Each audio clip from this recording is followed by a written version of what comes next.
এনসিপির শীর্ষ নেতা নাহিদ ইসলাম জামাত ইসলামকে ধাপ্পাবাজ বলেছেন, বেঈমান বলেছেন, প্রতারক বলেছেন, এবং এগুলো শুধু যে বলেছেন তা কিন্তু নয়, তিনি এগুলো ইংরেজিতে বলেছেন। আমাদের একটা খুব কথা আছে যে ইংরেজিতে যখন বলেছে নিশ্চয়ই সত্যি কথা বলেছে বা ভালো কথা বলেছে। নাহিদ ইসলাম, যিনি বাংলার রাজনীতিবিদ, তিনি ইংরেজিতে সেই দীর্ঘ স্ট্যাটাস প্রসব করেছেন, এবং যেহেতু ইংরেজিতে বলেছেন সেটা ভালো বলেছেন, শুধু এইটা না, এর মাধ্যমে তিনি আমাদের যে আন্তর্জাতিক শক্তিগুলো তাদেরকে একটা সিগন্যাল দিচ্ছেন যে জামাতের সাথে এনসিপির এখন আর সেই আগের খাতির নেই। এবং আমি দেখেছি অত্যন্ত সুলিখিত এই স্ট্যাটাসটা, বোঝাই যাচ্ছে যে ভাবনা চিন্তা করে দেওয়া। এটা আমাদের ওই পালং শাক মাহফুজের মতো না, যে গভীর রাতে পালং শাক খেয়ে উল্টাপাল্টা লেখে 1 ঘন্টা পরে স্ট্যাটাসটা ডিলিট করে ফেলবে, এইরকম না। সুচিন্তিতভাবে এনসিপি বলেছেন। কি কি বলেছেন একটু দেখা যাক। আমরা যদি একেবারে সারমর্ম করি বাংলায়, নাহিদ ইসলাম বলেছেন তথাকথিত পিয়ার আন্দোলন এর কথা জামাত ইসলামের একটা ধাপ্পাবাজি। সংস্কারকে ভেস্তে দেওয়ার জন্য জামাত এবং তার দোসররা এই কাজ করেছে। তিনি আরো বলেছেন জামাত কখনোই সংস্কার আলোচনায় উৎসাহী ছিল না, জুলাইয়ের আগেও না পরেও না। তিনি বলেছেন বাংলাদেশের মানুষ এখন পরিষ্কারভাবে তাদের ধাপ্পাবাজি ধরে ফেলেছে। বাইরে বাংলাদেশের মানুষ অনেক আগে থেকে আপনাদের ধাপ্পাবাজি জানে। যাই হোক, তিনি শেষ করেছেন খুবই চূড়ান্তভাবে, খুবই চমৎকার একটা কথা বলে, যেটা হচ্ছে না সর্বশক্তিমান আল্লাহ, না বাংলার জনগণ কখনো অসৎ সুযোগ সন্ধানী নৈতিকভাবে দেউলিয়া শক্তিকে শাসনের সুযোগ দেবে। মানে তিনি একই লাইনে জামাতকে সুযোগ সন্ধানী, নৈতিকভাবে দেউলিয়া, অসৎ বিভিন্ন ধরনের গালি দিয়েছেন, এবং সেগুলো ইংরেজিতে দিয়েছেন। ইংরেজিতে দেওয়ার সুবিধাটা হচ্ছে জামাতের লোকজন এটা বুঝতে পারবে, বাট জামাতের বট বাহিনী এটা হয়তো এত বেশি বুঝতে পারবে না। এবং আমি খুব অবাক এবং আশ্চর্য হয়ে দেখলাম নাহিদ ইসলামের এই স্ট্যাটাসটা, আমি যখন এই ভিডিওটা করছি বেশ কয়েক ঘন্টা পেরিয়ে গেছে এবং এখনো সেটা আছে। তো এই যে নতুন করে একটা রাজনীতির তামাশা শুরু হলো, মানে আমরা তো প্রতিদিন প্রতিনিয়ত নতুন নতুন তামাশার মধ্যে দিয়ে যাই, এটা হচ্ছে একটা লেটেস্ট তামাশা। শুনেন ভাই, এটা তো উৎসাহিত আগ্রহী হওয়ার আমার বা আপনার, আমরা যারা দর্শকরা যারা আমরা এখন সংযুক্ত আছি, কিছুই নাই। এনসিপি আসলে কি? এনসিপি আসলে হচ্ছে অভিভাবকদের সেই সন্তান যার উপরে অভিভাবকরা তার সকল স্বপ্ন দিয়ে দেয়।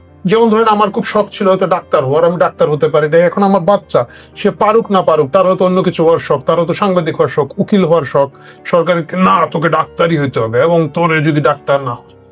এই জিনিসটার মধ্য দিয়ে বাঙালি মধ্যবিত্তরা বিভিন্ন সময় যান। আমাদের প্রচুর মা বাবা আছেন যারা নিজেরা লাইফে কিছুই হতে পারে না, লুজার্স দ্য মোস্ট, তারা তাদের বাচ্চাদের উপরে এই প্রেশারটা তৈরি করেন, তোকে এইটাই হইতে হবে কারণ আমি হইতে পারি নাই। একই অবস্থা হচ্ছে এনসিপি হচ্ছে জামাতের সেই বাচ্চা। জামাত যা হতে পারে নাই, জামাত যা করতে পারে নাই, জামাত যা নিজের পরিচয়ের মাধ্যমে করতে পারে নাই, গত 1-1.5 বছর ধরে এনসিপি দিয়ে এই সব কাজগুলো করিয়েছে। এর বিনিময়ে এনসিপি যে সুযোগ সুবিধাটা পেয়েছে, জামাত তাদেরকে লোকবল সমর্থন দিয়েছে, টাকা পয়সা সমর্থন দিয়েছে, লজিস্টিক সাপোর্ট দিয়েছে। একথা তো আমাদের অস্বীকার করার কিছু না। এবং একবার ট্যাপও করেছিল, তেড়িবেড়ি করেছিল, শিবিরের লোকজন ওই যে হান্নান মাসুদকে মোবাইলটা কিনে দিয়েছিল, ওইটার রিসিপ্টটা পর্যন্ত ফেসবুকে দিয়ে দিয়েছে।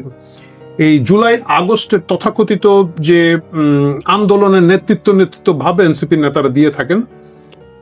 সরাসরি আসুন ভাই, এইটার দায়িত্ব, এটার নেতৃত্ব আসলে আপনাদের হাতে ছিল না। এই ফিলিংসটা আপনাদেরকে বুঝতে হবে। আপনারা ছিলেন একটা ডিকয়, একটা পাপেট, পুতুল, আপনাদেরকে সামনে রাখা হয়েছিল যাতে সাধারণ জনগণকে বিভ্রান্ত করা যায়। এবং আমরা যারা বারবার বলছিলাম যে এটার পিছনে জামাত শিবিরের একটা বড় শক্তি এবং সমর্থন আছে এই আন্দোলনের পিছনে, এই কথাটাকে যাতে সরিয়ে দেওয়া যায়। যে পরিমাণ আন্দোলনের পরিকল্পনা, যেটাকে আমরা মেটিকুলাস ডিজাইন বলি, যা যা হয়েছিল এর খুবই ক্ষুদ্র একটা অংশ হচ্ছেন এই আমাদের তখনকার যে ছাত্র নেতারা ছিলেন এবং এখন যারা এনসিপির নেতা। এইটা আপনারা দেখবেন, যেমন একেবারে এই যে ছাত্র নেতাদেরকে নিরাপদ জায়গায় গুলশান বনানীর বিভিন্ন বাসায় রাখা, এই কাজটা পর্যন্ত কিন্তু শিবিরের সাদিক কাইয়ুমের ম্যানেজ করে দেওয়া, লোকজন কোথায় আসবেন, এবং এটা ঠিক এই পুরা ম্যানেজমেন্টের মূল দায়িত্বটা ছিল জামাত ইসলামীর। জামাত সেটা করেছে এবং সাকসেসফুলি করেছে, আমার তাতে কোনো ধরনের বলতে দ্বিধা নাই, আপত্তি নাই। তারা খুব শেষ পর্যন্ত তারা যে উদ্দেশ্যে কাজটা করেছে তারা সফল হয়েছে।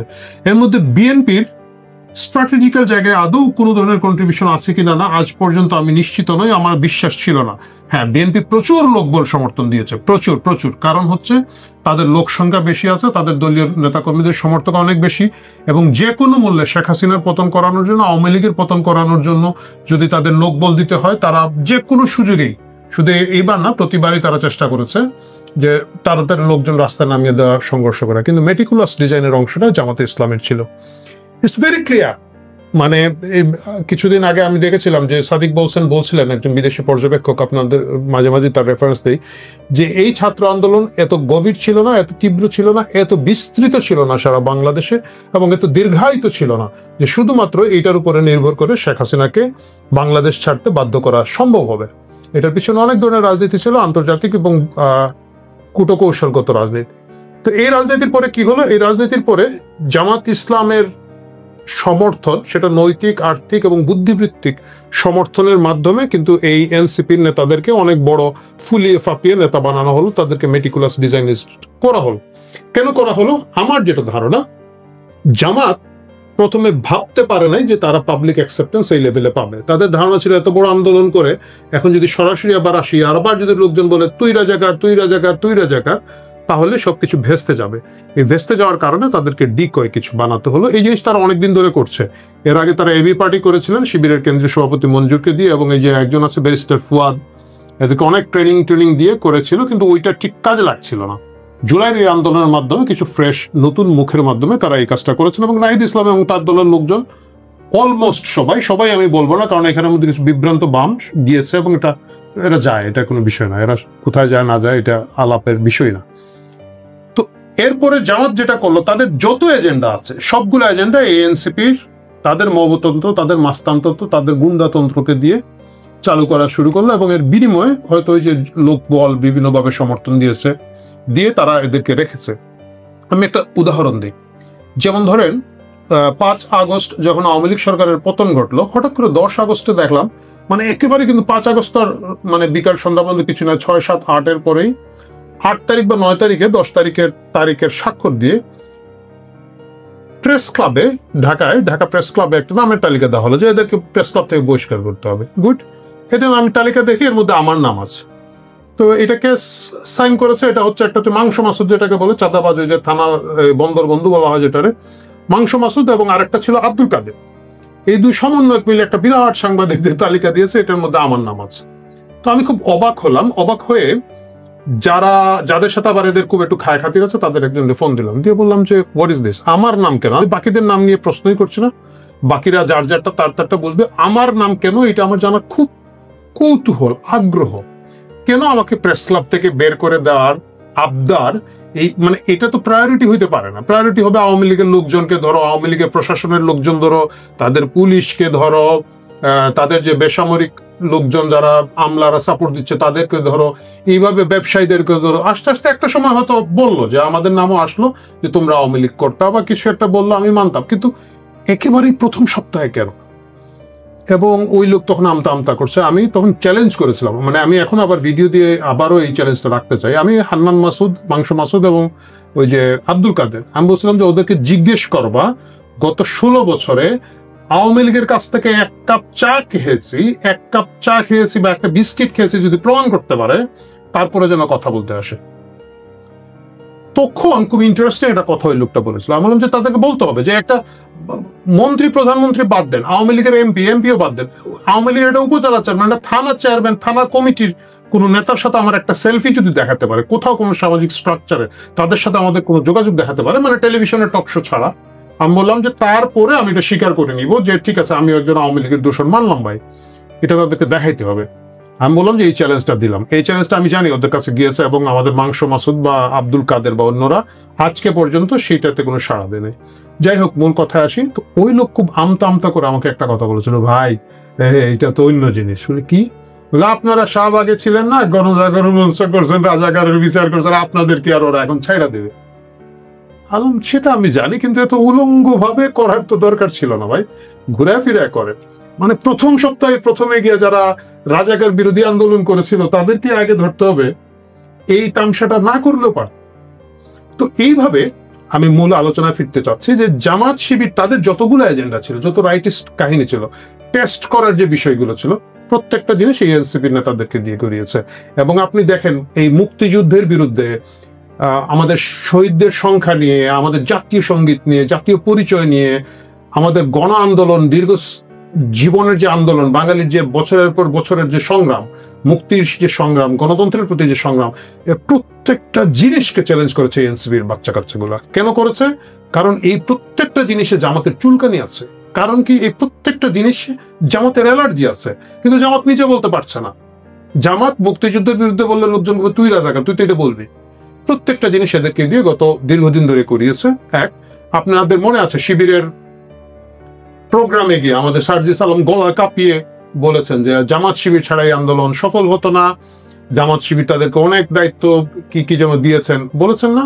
তারপরে আপনি দেখেন ফার রাইটিস্ট হেফাজতদের কাহিনী, ওইখানে নারীকে বেশ্যা বলা হচ্ছে, ওইখানে গিয়ে হাসনাত আব্দুল্লাহ গলা ফাঁকিয়ে বক্তৃতা দিয়ে আসছেন। মানে উগ্র রাইটিস্টদের সাথে এই তরুণদেরকে, জেনজিদেরকে সম্পৃক্ত করার জন্য এই এনসিপি নামের এই নাটকটা দীর্ঘদিন ধরে তৈরি করা হয়েছে। তাহলে আপনারা প্রশ্ন করবেন এখন কেন, কোথায় কি সমস্যা হচ্ছে? এখন কোনো সমস্যা হচ্ছে না ভাই, এখন কাহিনী অন্যটা। এখন জামাত দেখতে পাচ্ছে যে তারা কিন্তু এক ধরনের সামাজিক অ্যাকসেপ্টেন্স পেয়ে গেছে, এটা আমাদেরকে মানতেই হবে। কারণ এখন লোকজন বলছে আরে ভাই জামাত তো চাঁদাবাজি করতেছে না ভাই, আমার দোকানে তো আসতেছে না, বাস্তবতা কিন্তু। এবং মুক্তিযুদ্ধের যে ইস্যুটা আজকে 52 বছর পরে এসে লোকজন বলতেছে, সাধারণ অনেকে মানুষের মধ্যে এটা আমি দেখেছি যে ভাই হ্যাঁ ওরা রাজাকার ছিল, যারা রাজাকার ছিল ফাঁসি দেওয়া হয়ে গেছে, গুড।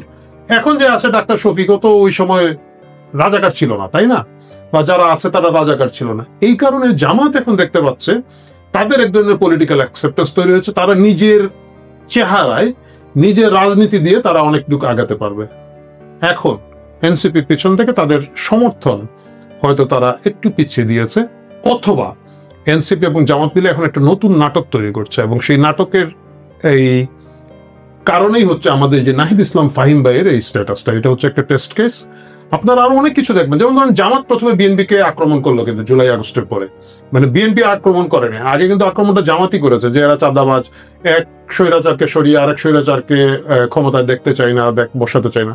এবং তখন আপনি দেখবেন আমাদের নাপা নাসিরউদ্দিন পাটোয়ারি বিভিন্ন এলাকায় যখনই বক্তৃতা দিতে গিয়েছে, গিয়ে কিন্তু বিএনপির ওই স্পেসিফিক ওই এলাকার যে নেতা, সেটা কক্সবাজারের সালাউদ্দিন হোক অথবা আমাদের যে কি লুকিং ফর শত্রুস বাবর সাহেবের এলাকা হোক, যেখানেই হোক, গিয়ে কিন্তু বিএনপির বিরুদ্ধে ওই বক্তৃতাটা, ওই ডেলিভারিটা সবসময় তারা দিয়েছে এবং জামাতের পারপাসটা সার্ভ করেছে।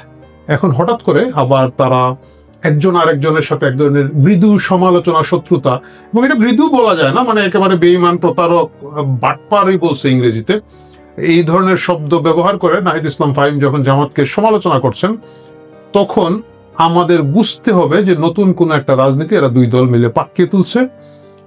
আমাদেরকে সতর্ক থাকতে হবে, আমাদেরকে এই জিনিসটা নিয়ে অবাক হওয়ার কিছু নাই, এই জিনিসটা নিয়ে উদ্বিগ্ন হওয়ার কিছু নাই, আনন্দিত হওয়ার কিছু নাই। তবে নাহিদ ইসলাম ফাহিম তার স্ট্যাটাসটা যেটা শেষ করেছেন, এটার সাথে আমি সম্পূর্ণ একমত। তিনি বলেছেন, না সর্বশক্তিমান আল্লাহ, না বাংলার জনগণ কখনো অসৎ সুযোগ সন্ধানী নৈতিকভাবে দেউলিয়া শক্তিকে শাসনের সুযোগ দেবে।